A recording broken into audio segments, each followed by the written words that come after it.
गुरुदेव, मैं 23 वर्ष की हूँ और मुझे एक ऐसे व्यक्ति के ऊपर क्रश है जो मुझसे 30 साल बड़ा है। मुझे समझ नहीं आ रहा कि ये कोई मानसिक उलझन है या सिर्फ एक भावनात्मक अनुभव। कृपया मेरा ना ना, मार्गदर्शन। ये सिर्फ एक उलझन है, मन ऐसे फंस गया है। इसमें आगे बढ़ने से कोई फायदा नहीं, थोड़ा जाके देखो। ये सब मोह है, मोह में फंसना नहीं चाहिए, इसी को मोह बोलते। मैं ऐसे ही हम जानते थे, एक बहुत ख्यात वैज्ञानिक है,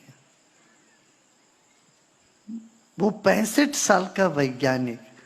ये 25 साल की उनकी कोई लड़की जो उनके शिष्या थी, कॉलेज में पढ़ती थी, तो उन पर लट्टू हो गए। अब इतना ख्यात, विश्वविख्यात प्रोफेसर है और वो इनका कॉलेज का टीचर है, गाइड है। तो वो लड़की भी ऐसे फंस गई कि वो इधर ना उधर हो पाए। मगर उसने तो ये कहा कि मैं तुमसे लड़की बेटी की रिश्ता बनाता हूं, मगर व्यवहार तो बेटी का जैसा था ही नहीं। मगर मन में वो तो बेटी जैसा, मगर बेटी से ज्यादा कुछ आगे चलने लगा। जहां जाए उसको गोद में बिठा के जाए, कारी में,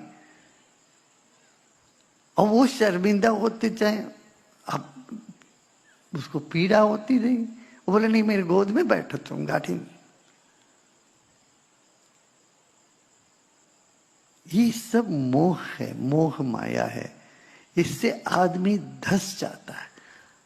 और इतने बड़े प्रोफेसर, उनकी पत्नी आके रोए, हमारे पास आके रोती थी उन दिनों में कि मैं 80 की दशक की बात कह रहा हूं,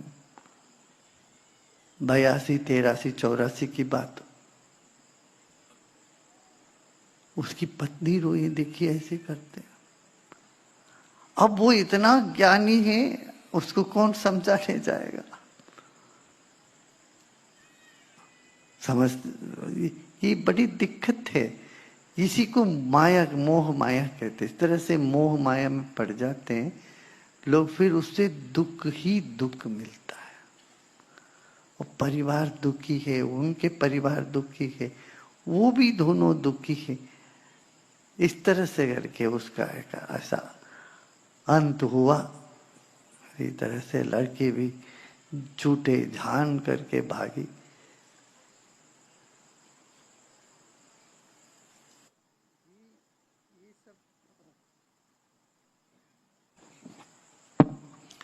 ये सब मोह में मत पड़ो, मत फंसो। गीता की बात सुनो, उसमें गीता ने, भगवान ने क्या क्या, जिसमें जो भी सुंदरता है वो मैं ही हूं। किसी में बल है तो वो मैं हूं। किसी में कोई अच्छी चीज है, गुण है, वो सिर्फ गुण को देखो, वो समझो ये तो मैं हूं। इस तरह से भगवान ने उसको सब तरह से सभी गुणों को अपना ले लिया, और जो गुणी है, वस्तु है, व्यक्ति है, उसको के दरकिनारे कर दो। ठीक है। जो तुम्हें किसी का गुण पसंद है, और क्या पसंद है, उसमें कुछ गुण होगा, कुछ प्रतिभा होगी। वो प्रतिभा सब ईश्वर की प्रतिभा, ये समझो। ठीक है ना। अब अमला जी 2-4 गीता हिंदी में लिखी हो, सुना देगी भी तो।